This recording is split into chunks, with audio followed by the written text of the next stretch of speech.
অদিতি সুধাকে বলে, ভুল করে ওই বাড়ির একটা হার নিয়েছিলাম বলে বসু মল্লিক পরিবার আমাদের পরিবারকে যা নয় তাই বলেছে, আমাদের অপমান করেছে। আর এটাই অপমান ফিরিয়ে দেওয়ার সুযোগ। তুই সাংবাদিকদের সামনে সব কথা বলবি, বলবি ওই পরিবার তোর সাথে কি কি অন্যায় করেছে। সুধা বলে, আমি তা কখনোই পারবো না। আমি বেঁচে থাকতে বসু মল্লিক পরিবারের সম্মানের গায়ে আঁচ লাগতে দেব না। অদিতি বলে, তাহলে তোর মা আর বোনকে নিয়ে বাড়ি থেকে বের হয়ে যাবি?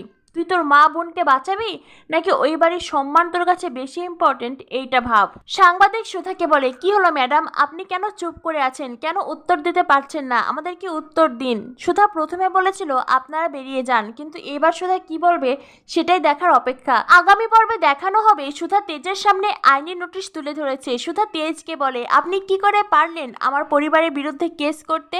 এমন একটা কাজ কি করে করলেন? তেজ বলে, আমি কিচ্ছু করিনি সুধা।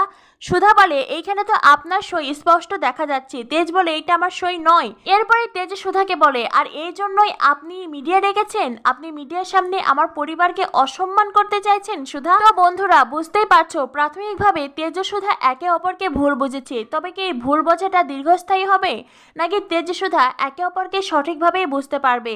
কি হতে চলেছে আগামী পর্বে? পরবর্তী আপডেট পেতে আমাদের সাথেই থাকো। ধন্যবাদ সবাইকে।